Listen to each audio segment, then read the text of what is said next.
Assalamualaikum warahmatullahi wabarakatuh. Bismillah walhamdulillah wassalatu wassalamu ala rasulillah Sayyidina Muhammad ibn Abdillah wa ala alihi wa sahbihi wa man tabi'ahu wa nasarahu wa wala. Amma ba'd. Bismillahirrahmanirrahim. Qala al-musannifu rahimahullahu ta'ala wa adaman nafa'a bihi wa bi'ulumihi. As-siwaku, bersiwak ya. Ini merupakan bagian dari ajaran Islam yang oleh para ulama fikih dimasukkan dalam bab toharah ya. Karena ini berkaitan dengan kebersihan fisik kita, namun sesungguhnya juga di dalamnya ada unsur kebersihan rohani kita ya. Jadi dengan bersiwak ada dua hal yang dapat diambil sebagai manfaatnya. Yang pertama adalah kesehatan fisik dan yang kedua adalah kesehatan spiritual ya. Yang pertama kita lihat tentang definisi siwak ya. As-siwaku loghatan, secara etimologi siwak itu artinya adalah adalku. Jadi secara bahasa siwak maknanya menggosok, atau bisa juga dimaknai alatuhu, yaitu alatnya. Jadi dia bisa bermakna perbuatan dan juga siwak bisa dimaknai sebagai alat untuk menggosok. Wa syar'an, sedangkan siwak dalam pengertian syar'i yaitu istimalu audin au nahwihi, yaitu penggunaan kayu atau yang sejenisnya.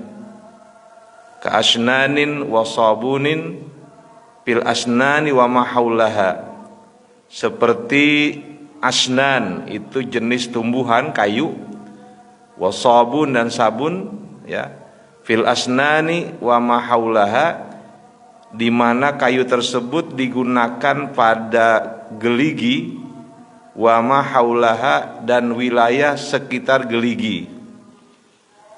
Apa tujuannya? Liyudhibas suprota wa ghairaha anha, untuk menghilangkan warna kuning yang ada di gigi serta kegunaan lainnya ya. Ini merupakan definisi secara syar'i ya.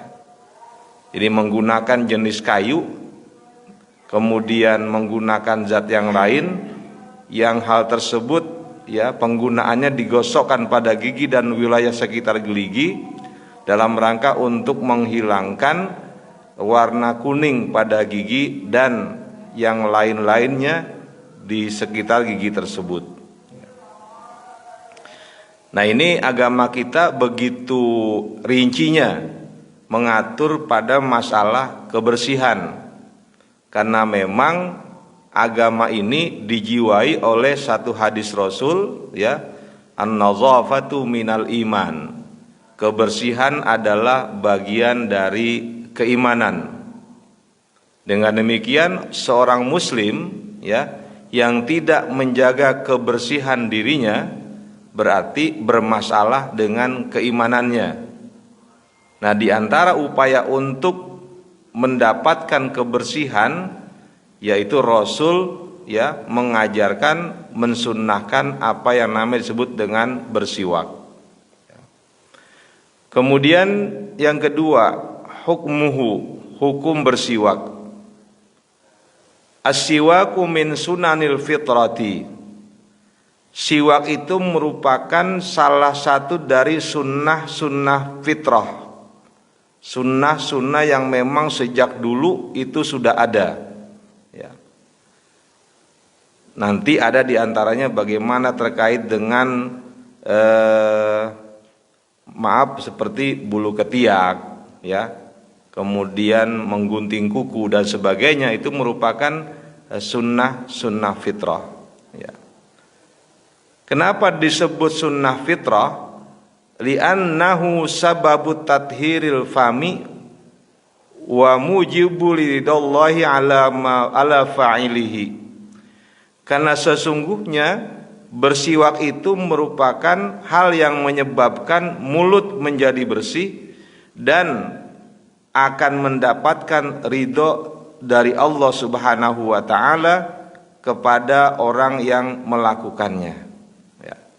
Ini berdasarkan sabda Rasul dalam hadis riwayat dari Aisyah, Imam Ahmad dan Imam Nasai. Kemudian ada ta'liq dari Imam Bukhari. Di sana Nabi mengatakan, ya, as-siwaku matharatun lil fami, mardatun lirrabb.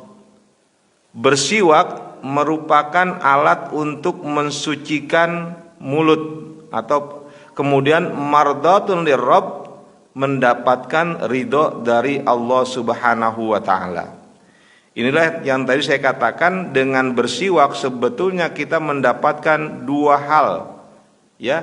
Yang pertama, dia mensucikan fisik kita, terutama bagian mulut, dan yang kedua mendapatkan ridho dari Allah Subhanahu wa taala. Nah, ini kan pekerjaan yang sebetulnya sederhana, ya. Tapi ketika Nabi mengatakan mardatun lirrabb, ya, jadi ini menjadi alat, ya, menjadi alat untuk mendapatkan keridhaan dari Allah Subhanahu wa taala.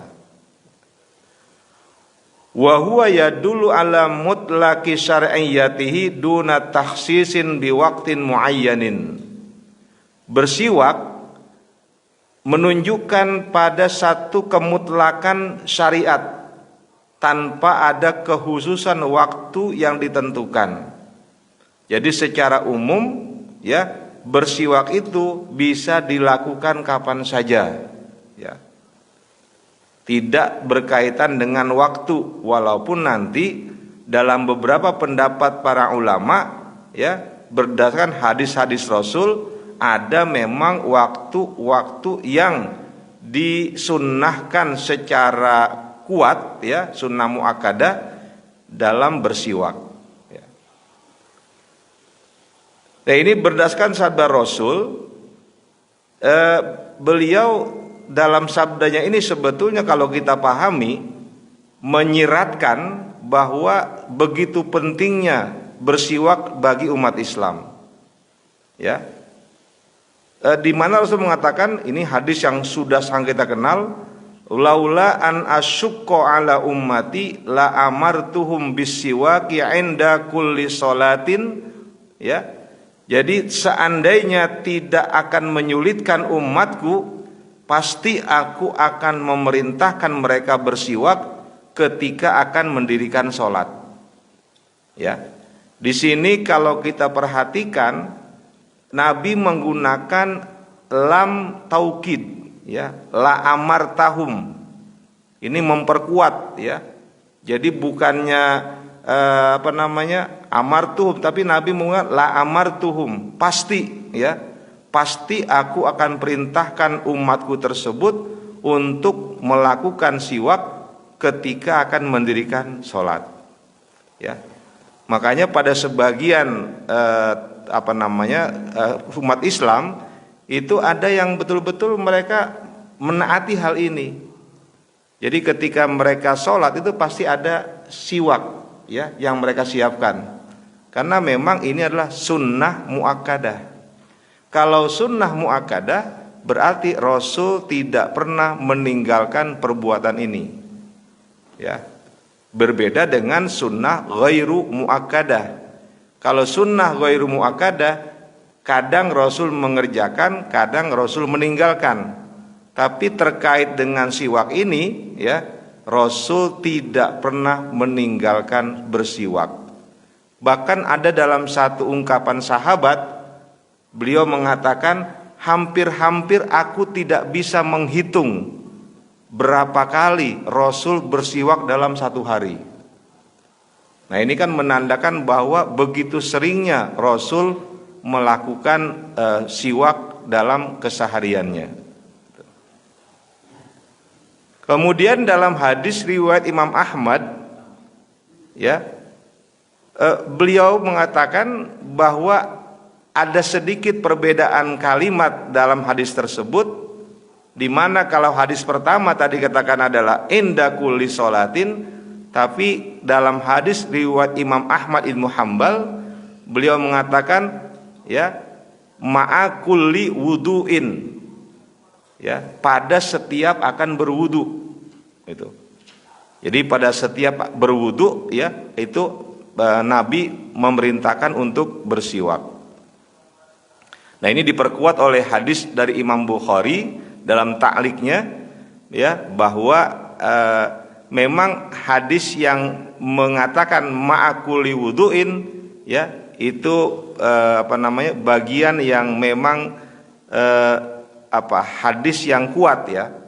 Bahkan sebagian ulama fikih mengatakan ittafaqal ulama'u ala annahu sunnatun muakkadatun li hathis syari'i wa muwazabatihi alaihi wa targhibihi wa nadbihi ilaihi. Para ulama bersepakat bahwa bersiwak itu hukumnya sunnah muakkadah. Kenapa sunnah muakkadah? Alasannya lihatis syuru'i, ya, lihatis syari'i, karena adanya dorongan dari yang memberikan syariah, yang menetapkan syariah. Siapa? Nabi. Jadi kenapa para ulama fikih mengatakan bahwa siwak adalah sunnah muakkadah? Karena alasannya lihasis syari', karena ada dorongan kuat dari pembuat syariat. Siapa? Nabi Muhammad. Wa muwazabatihi alaihi, dan Nabi sudah terbiasa, kebiasaan Nabi untuk bersiwak. Yang ketiga, wa targhibihi wa dadbihi ilaihi, dan Nabi senang bersiwak. Ini yang menjadi pertimbangan kenapa siwak dijadikan sebagai sunnah muakkadah. Jadi yang pertama karena memang itu ditekankan oleh yang membuat syariat, yaitu Rasul. Yang kedua karena Rasul terbiasa bersiwak. Yang ketiga adalah karena Rasul memang senang bersiwak.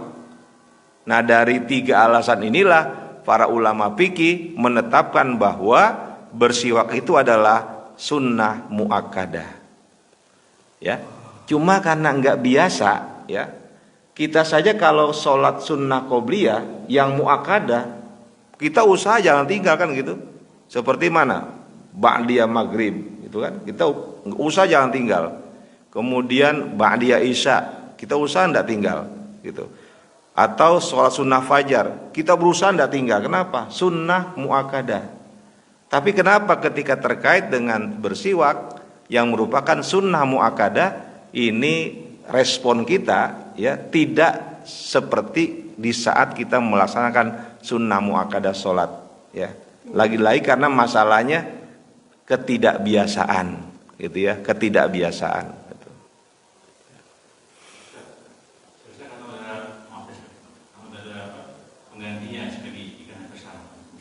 Iya. Bisa untuk menggantinya, bisa, ya, dalam artian ketika kita bersiwak tidak menggunakan kayu arak yang biasa dipakai, itu kan kayu arak itu, ya, dalam pendapat beberapa ulama fikih, bahkan menurut kalangan Malikiyah dan Hanafiyah itu boleh pakai ini, pakai apa? Jari. Iya. Kenapa sampai mereka mengatakan boleh? Itu saking saking sunnahnya. Sehingga ketika tidak ada kayu arak, kata Imam Malik, ya, dan Imam Hanafi, pakai aja ini. Yaitu apa? Telunjuk dan ibu jari. Gitu. Kalau ini saja boleh, apalagi yang lain. Begitu. Apalagi yang lain. Maka ketika kita menggunakan sikat gigi, yaitu bisa dimaknai siwak, gitu ya, bisa dimaknai siwak, gitu. Ya. Maka nanti dalam urutan siwak sebetulnya dalam fikih seperti dalam kitab Ghayatul Muna gitu ya. Itu urutannya apa? Yang pertama kayu arak yang biasa itu yang Nabi pakai. Yang kedua kayu kurma. Yang ketiga kayu zaitun. Ya. Yang keempat kayu yang lain yang agak harum baunya gitu ya. Dan yang kelima kayu kering yang dibasahi dengan air. Itu di banyak literatur seperti itu gitu ya. Nah, berarti dengan demikian ketika kita menggunakan alat yang lain yaitu dibolehkan ya. Walaupun mungkin dalam pendapatnya Imam Mazhab Syafi'i itu ya Pak, dalam Mazhab Syafi'i ini enggak berlaku ini. Ini enggak sah. Ya, walaupun yang tadi dua mengatakan sah, tapi kalau menurut Hanabila dan Syafi'i ini enggak sah gitu ya. Jadi betul Pak. Jadi bisa menggunakan alat yang lain ya. Yang penting dia bisa membersihkan areal sekitar gigi dan sekitarnya dan gusi gitu ya. Wa hukmuhu indal fuqaha. Maaf. Wa hukmuhu indal fuqaha. Hukumnya menurut ulama fikih annahu sunnatun indal hanafiyati likulli wudu'in indal madmadah. Jadi ulama Hanafi mengatakan itu sunnah. Tapi tempatnya di mana sunnahnya? Ketika berkumur. Ketika berkumur pakai itu, gitu ya. Kemudian wa min fadhailil wudu' qabla al-madmadah indal malikiyah. Di kalangan ulama Malikiyah bersiwak itu keutamaannya adalah sebelum berkumur. Jadi kalau Imam Hanafi pada saat berkumur, kalau Imam Malik mengatakan sebelum berkumur, itu sunnahnya. Ya. Bagaimana kalangan ulama Syafi'i dan Hanabila? Mereka itu mensunnahkan setiap akan sholat, ya, setiap akan sholat itu yang paling ditekankan untuk melakukan siwak. Ya.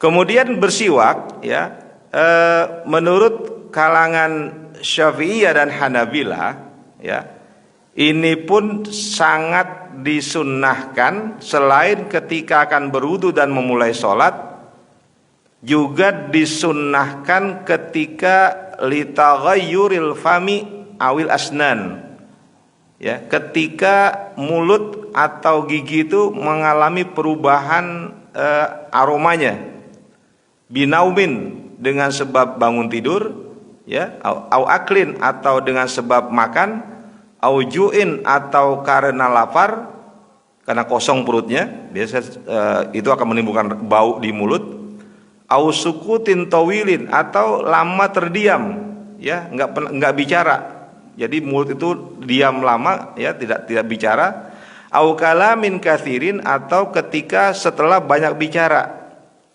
ya. Dan ini berdasarkan hadis Rasul di mana sahabat Huzaifah mengatakan karena Rasulullah SAW idza qoma minal laili yashusu fahu bisiwak.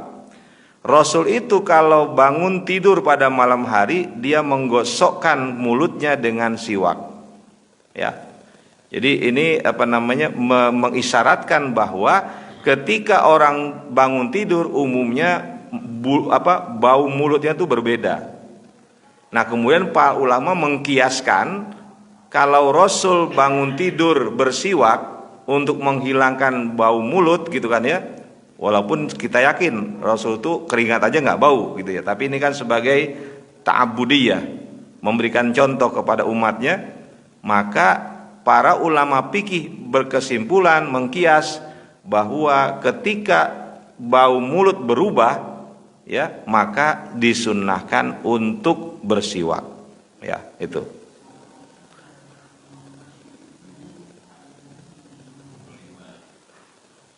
Kemudian dalam mazhab Syafi'i wa kama annahu yata'akkadu lis-salati wa taghayyuril fami waspiraril asnan ya sebagaimana siwak itu ditekankan di saat akan sholat dan berubahnya bau mulut serta kuningnya gigi, yata'akadu aidan li qiraatil Quran.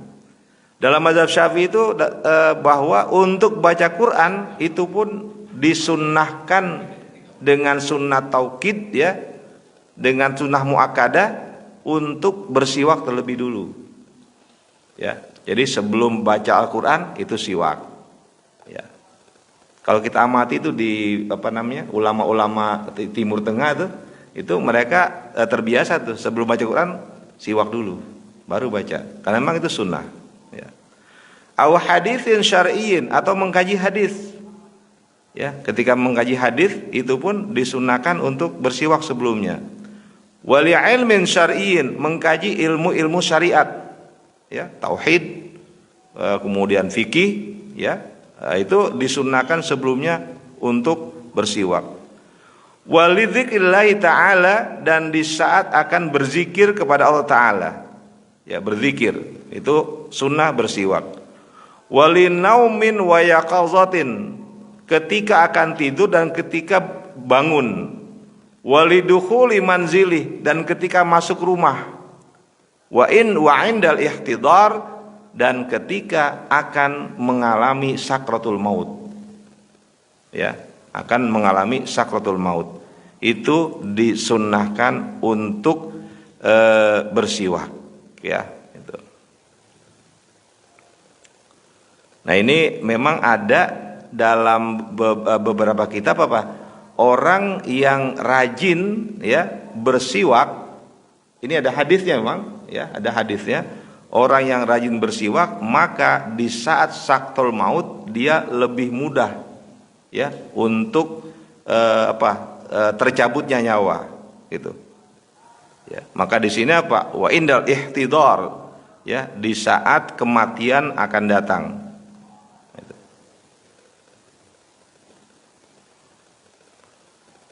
Wa bis sahari, dan ketika sahur. Walil akli, ketika akan makan. Wa ba'dal witri, ketika setelah witir, ya. Walis shaimi qabla zuhri, dan bagi orang yang berpuasa sebelum zuhur. Ini dalam mazhab Imam Syafi'i, ya.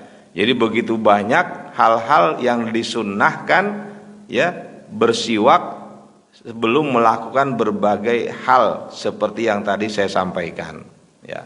Bahkan Imam Syafi'i, beliau mensunnahkan sebelum bersiwak itu bagian-bagian yang masih ada tersisa di geligi itu dilepas dulu, ya. Umpamanya orang habis makan ada yang terselip di giginya, itu menurut ulama Syafi'iyah, ya, sebelum bersiwak maka dibersihin dulu, dihilangkan dulu, baru kemudian bersiwak, seperti itu, ya.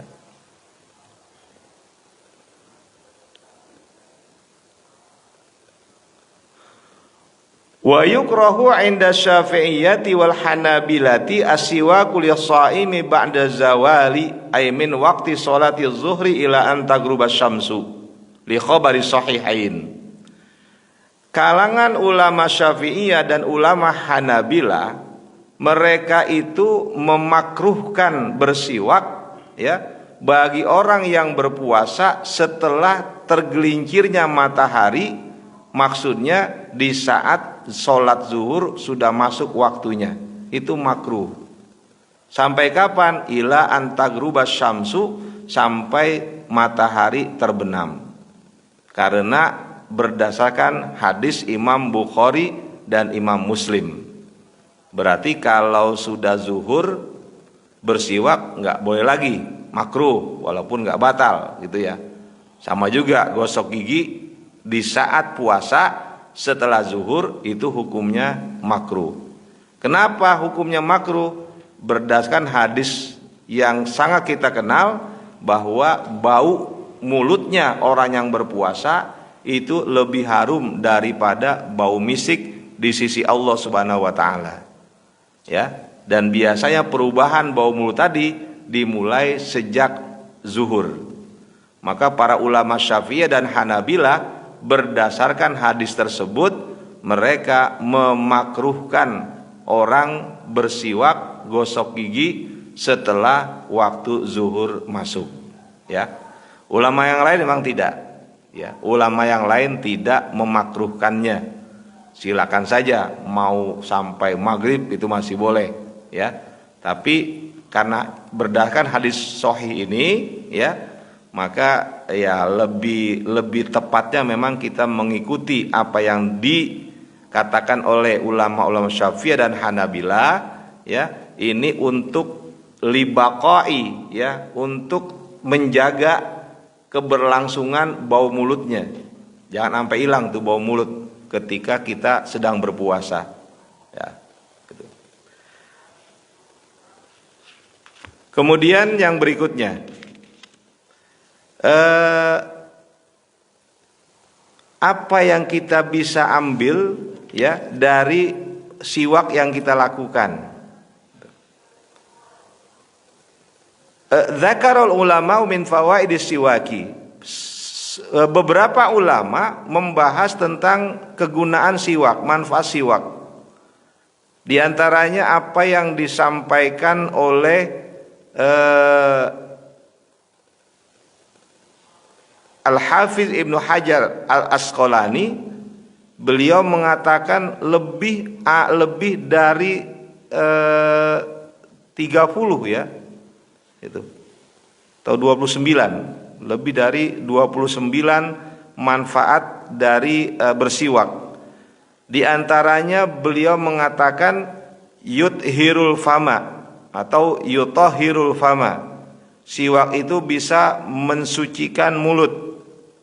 Wa yurdir rabb, ya, dan menyebabkan Allah itu ridho. Wa yubayyidul asnan, dia memutihkan geligi. Wa yutayyibun nakhah, menjadikan bau mulut menjadi hilang, ya, menjadi apa? Menjadi harum. Wa yusawwiz zahra, siwak itu bisa menegakkan tulang belakang. Wa yasuddul lithah, siwak itu bisa memperkuat gusi. Wa yubti'us syaiba, siwak bisa memperlambat uban. Nah, ini kan perlu nanti apakah begitu? Ini telaah dari Al-Hafiz, ya, Ibnu Hajar Al-Asqalani. Wa yusfil khilqah, membuat awet muda, gitu, ya. Membuat awet muda, gitu. Ini kan pendapat yang sekian lama ini, ya.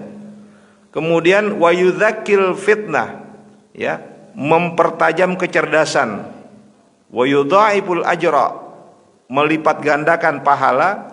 Wa yusahilun naz'a, mempermudah ketika akan meninggal dunia, ya. Kemudian yang lain-lainnya itu disebutkan hanya segitu di sini. Jadi Prof. Wahbah Az-Zuhairi mengutip beberapa saja tentang manfaat dari bersiwak, gitu, ya. Nabi memang tidak menyebutkan, ya. Nabi tidak menguraikan apa saja manfaat bersiwak, gitu, ya. Tapi ulama-ulama menganalisa, ya, apa sih rahasia kok Nabi begitu menekankan umatnya untuk bersiwak. Nah, mereka menemukan itu, ya, lebih dari 20-an, ya, gitu. Kemudian apa? Prof. Wahbah mengatakan wa yusil atibbaul mu'asiruna, kalangan dokter dewasa ini, ya, memesan, ya, mengingatkan bisti'malis siwaki, dengan menggunakan siwak, liman nahril asnani, untuk mencegah keroposnya gigi. Ini Prof. Wahbah, ya, orang yang hidup di abad 21, beliau mengatakan kalangan dokter dewasa ini mereka mengingatkan, ya, mewasiatkan bahwa dengan menggunakan siwak itu akan mencegah kekeroposan pada gigi. Dan memang, ya, pernah diteliti oleh lembaga obat, ya, di Amerika Serikat tentang kayu siwak, gitu, kayu ara ini ternyata memang di dalam kayu tersebut kandungan fluoride-nya tinggi sekali. Ya, ini kan zat fluoride itu zat yang memang dibutuhkan oleh gigi. Bahkan di pasta gigi yang kita pakai itu kan ada fluoride yang sintetik ya, bukan yang alamiah. Tapi kata mereka justru di kayu siwak itu banyak mengandung zat-zat yang membuat gigi menjadi kuat, gigi gusi menjadi kuat. Itu yang pernah saya dapat informasi macam itu dari bacaan yang saya baca, ya penelitian di sana kayak begitu, ya bahwa kayu ara itu luar biasa kandungannya. Kemudian walqalhi dan menghilangkan apa itu yang menempel di gigi, ya yang menempel di gigi. Jadi kalau orang giginya kuning itu kan ada yang lapisan-lapisan itu, ya jigong, ya jigong kalau orangnya jigong ya. Wattahabatil lithati wal fami, ya dia itu ya bisa ya membersihkan lithah wal fam, gusi dan gigi dan mulut. Wa manil ikhtilatat al asabiyah wal ainiyah wat tanafusiyah wal hadamiyah, ya itu dengan bersiwak kata para dokter ya dapat mencegah hal-hal yang terkait dengan kerusakan saraf, kemudian penglihatan, pernapasan dan pencernaan, ya bal wa manu dha'fi dzakirati wa baladati dzihni wa syarasatil akhlaq. Bahkan dengan bersiwak itu dapat mencegah dha'fu dzakirah, lemahnya daya ingat, wa baladatu zihni dan pemikiran yang tidak cerdas, ya balada lambat, ya berpikir lambat. Wasyarasatil akhlak dan akhlak yang buruk. Nah ini hal-hal yang bukan sesuatu yang wajib dipercaya, tidak. Ini kan sifatnya analisis, ya analisis dari para dokter, analisis dari para ulama, dari apa yang Nabi sabdakan tentang siwak. Begitu banyaknya hadis tentang bersiwak, maka mereka coba untuk mencari ya hikmahnya apa sih, faedahnya apa yang mereka dapatkan seperti itu, ya ya mungkin ya ada hal-hal yang mungkin salah, bisa jadi ya ini kan hanya analisa, bukan sesuatu yang wajib untuk diyakini, dipercayai, ya tapi yang paling tepat adalah bahwa ini merupakan ta'abudiyah, ya ta'abudiyah.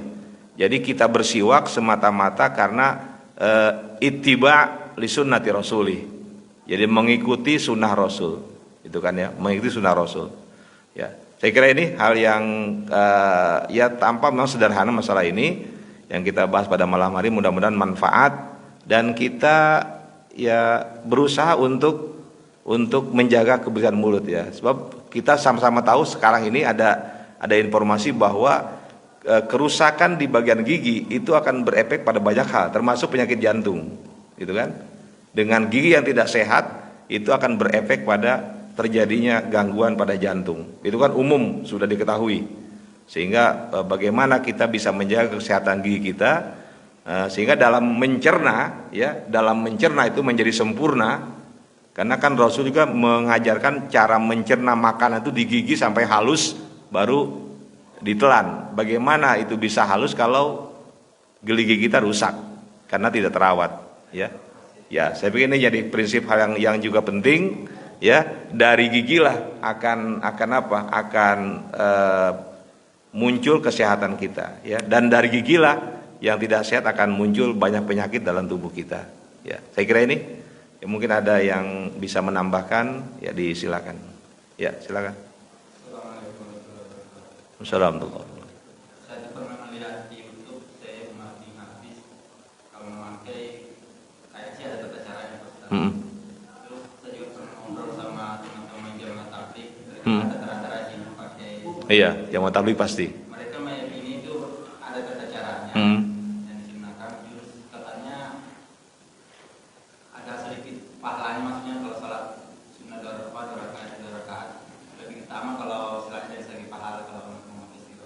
Iya, mau bersiwak. iya, baik. Soalnya saya pribadi tuh di rumah juga pakai siwak kalau mau apa namanya mau duduk. Iya. Agak sembrono aja maksudnya salah. Iya. Apakah saya juga termasuk istilahnya dapat pahala apa? Iya, baik. Pernyataan itu betul. Jadi memang ada yang mengatakan bahwa sholat dengan bersiwak itu lebih utama daripada tidak bersiwak, gitu ya. Kemudian tata cara bersiwak ini kan ikut Rasul dari kanan dulu kan, ini. Jadi apa namanya di sini saya katakan di tulisan saya sini ya, sesuai dengan petunjuk Rasul bersiwak menggunakan tangan kanan dengan memulainya dari sebelah kanan, gitu kan ya, meliputi gigi sebelah luar dan dalam. Jadi ini sampai dalam, gitu ya. Digosok secara melintang dari gigi depan hingga ke geraham. Jadi tidak tapi melintang, gitu kan ya. Oke. Setelah itu baru ke bagian tengah, kemudian ke bagian kiri. Itu ini apa namanya berdasarkan hadis dari Siti Aisyah. Jadi Nabi kalau bersiwak seperti itu, ya. Apakah itu memang harus seperti itu? Ya kita ittiba Rasul ya. Memang kita seperti itu, kita ikuti beliau seperti itu, ya. Tapi tadi yang menyatakan bahwa dengan bersiwak itu nilainya akan lebih, iya memang seperti itu, ya. Nilai sholat kita itu akan lebih, ya, dengan cara siwak sebelumnya daripada yang tidak bersiwak. Ya, saya kira itu. Wallahu a'lam.